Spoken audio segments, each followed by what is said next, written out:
Nah, maka ketika Rasulullah mengatakan kaya itu adalah kaya hati. Nah, sudah. Sehingga pada poin yang kedua pemirsa, pada poin yang ketiga pemirsa, Rasulullah memberikan kepada kita gambaran-gambaran yang berbeda tentang dunia, sehingga kita tidak tertipu dengan mawar, tapi ternyata di baliknya ada racunnya. Nah, sekarang kita lebih tajam kepada materinya. Perempuan itu dikatakan oleh Nabi Muhammad SAW, ma taraktu ba'di fitnatan adarra 'ala rijal minan nisa. Tidaklah aku tinggalkan untuk kalian, kata Nabi Muhammad SAW, setelah kelak aku meninggal dunia, fitnah yang lebih berat untuk kalian dibandingkan fitnahnya perempuan. Jadi kalau ngomong harta, tahta, wanita, ternyata memang semuanya disebut dalam syariat. Kalau tahta ya, itu kita tidak asing lah cerita tentang Fir'aun. Kemudian harta, kita tidak asing tentang Qarun. Apalagi Nabi Muhammad SAW bersabda, fa inna likulli ummatin fitnah. Setiap umat itu ada ujiannya. Wa fitnatu ummati al-mal. Ujiannya umatku ini terletak pada harta. Kemudian tentang wanita, kita lihat bagaimana kemudian ujiannya Nabi Yusuf alaihi salam.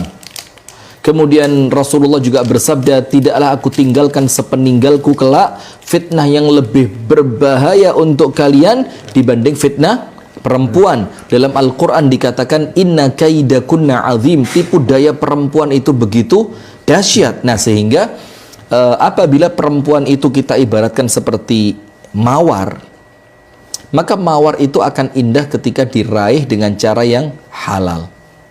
Jadi kita kalau ngomong apa ya, kalau ngomong sekedar ya bahasa mudahnya lah, mawar itu kalau lah betul-betul memang indah, tapi milik orang, di taman orang lain, di pagar yang dibangun oleh orang lain, boleh nggak kita memetiknya?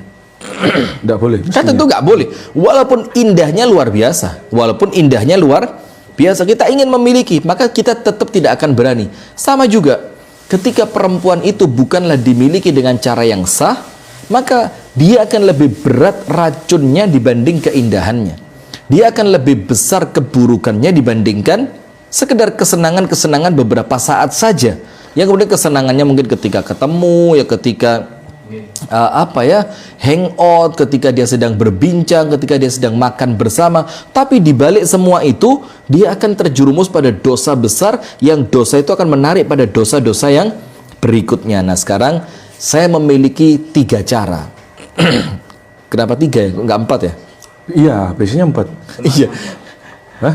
Sunahnya 4 kata Mas Eka. Hukum dewe ini, wah berat ini. Tapi sudah berani ngomong gitu, udah kemajuan itu.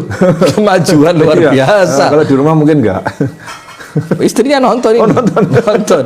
Siap-siap aja nanti pulang ini. Nah, dari ada 3 fitnah tadi ya. Harta, tahta, wanita tadi. Harta, tahta, wanita. Nah, yang semuanya diibaratkan seperti mawar. Iya. Tapi di baliknya racun. Ini tadi kan disebutkan wanita. Artinya di situ bukan pria. Nah, kenapa selalu disebutkan wanita? Ini pasti ada yang bertanya. Begini saya. Tepat sekali. Karena normalnya kita berbicara dalam keadaan normal ya, artinya tentu ada keadaan di luar batas kewajaran normal. Normalnya yang mengejar itu laki-laki. Oh, oke. Dan perempuan itu dia lebih menunggu dengan keindahan yang dia punya. Maka dia cukup bersolek, dia cukup memperindah fisiknya, maka tentu laki-laki itu yang akan mengejarnya. Nah, dan tabiat laki-laki pula, tabiatnya laki-laki itu mengejar, bukan dikejar. Nah, walaupun tentu sekarang bisa lah kalau dibilang, oh itu di tempat kami Ustadz, banyak tante-tante kaya yang kemudian juga ngincer pemuda. Nah, itu beda lagi ceritanya. Di luar batas normal itu ya? Iya, tentu abnormal. Itu kayak warung. Up itu. Kalau warung up. Ya, up. Ini up. Uppercut. Job apa? Job. Kok job? Jab. Waduh, job lah pekerjaan. Job.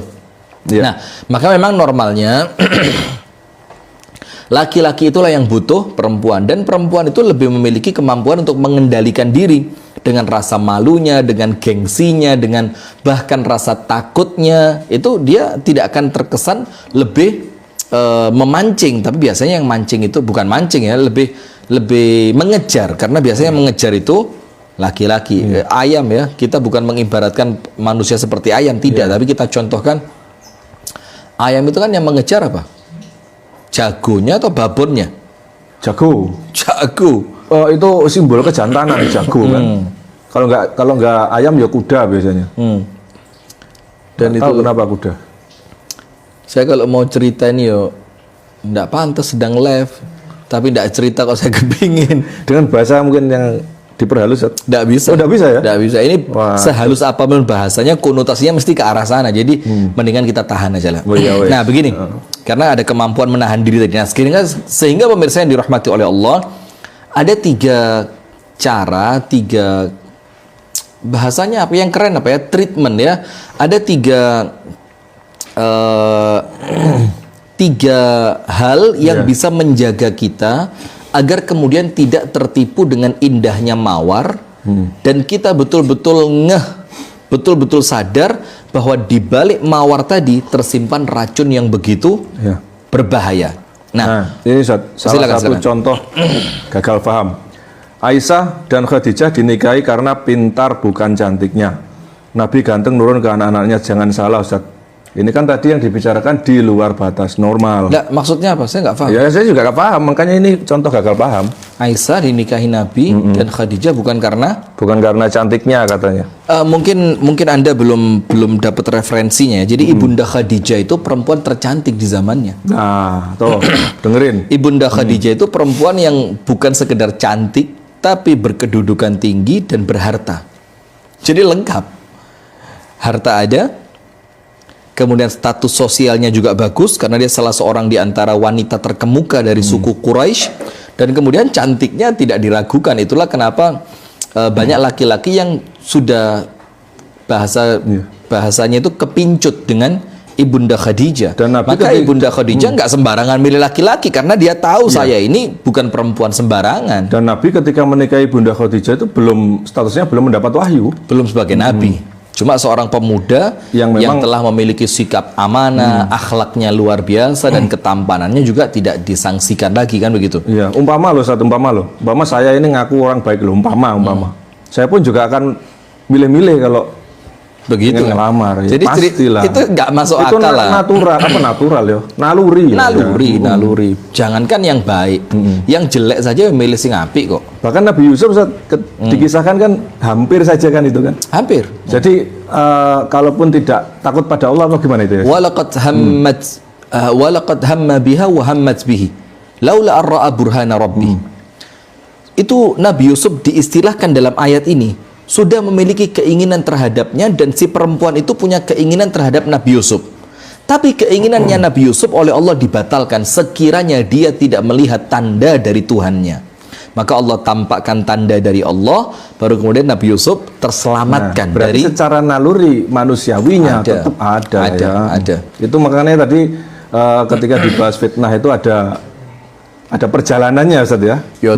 Tentu tidak sesingkat itu. Baik. Siap.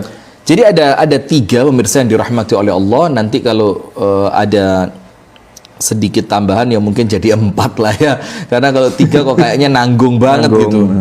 Nah, yang pertama, bagaimana agar kemudian kita selamat dari mawar yang nampaknya indah, nampaknya begitu menyenangkan, nampaknya begitu menarik, tapi kemudian di balik keindahannya menyimpan racun yang begitu berbahaya. Poin yang pertama, Anda fahami bahwa dunia ini bukan tempat untuk senang-senang. Itu poin pertama dulu. Jadi jangan Anda menganggap di dunia ini semuanya harus dilakukan sampai habis. Kesenangan nafsu harus ditunaikan, kesenangan perut ditunaikan, kesenangan ini, Jadi dunia ini bukan tempat untuk bersenang-senang. Tapi dunia ini adalah tempat untuk berlelah-lelah. Itulah kenapa Al-Imam Ahmad Ibnu Hanbal ketika ditanya rahimahullahu ta'ala, matar raha, kapan kita merasakan ketenangan, santai, tenang, nyaman? Kapan? Kata Imam Ahmad, ketika satu kaki kita sudah menginjak masuk ke dalam surga.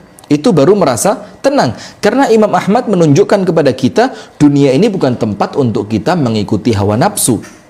Maka kita fahami hakikat dunia yang sementara ini, maka kita tidak akan tertipu dengan mawar yang begitu indah di hadapan kita. Maka Rasulullah ketika mengatakan tentang kematian untuk orang yang beriman, Nabi Muhammad mengistilahkan kematian itu adalah istirahat. Artinya ketika dibahasakan dengan bahasa istirahat, berarti sebelumnya apa? Ya kerja, ya capek, menahan diri, melawan hawa nafsu, dia betul-betul berjuang, dia betul-betul taat kepada Allah dengan penuh kesabaran, dengan penuh perjuangan, dengan penuh effort. Baru ketika dia meninggal, ya ayyatuhan nafsul mutmainnah irji'i ila rabbiki radiyatan mardiyah. Baru ketika dia meninggal, Allah bilang apa? Wahai jiwa yang tenang. Kapan tenangnya? Menjelang wafatnya. Ketika di dunia dia bekerja, dia menahan diri, dia menahan keburukan, dia menjalankan ketaatan, dia melawan hawa nafsunya. Itu ketika di dunia. Nah, maka supaya kita tidak tertipu dengan mawar yang ternyata di baliknya adalah racun, fahami dunia ini bukan tempat untuk kita melampiaskan semua yang kita inginkan. Tempat dunia ini adalah tempat di mana kita perlu menjaga diri.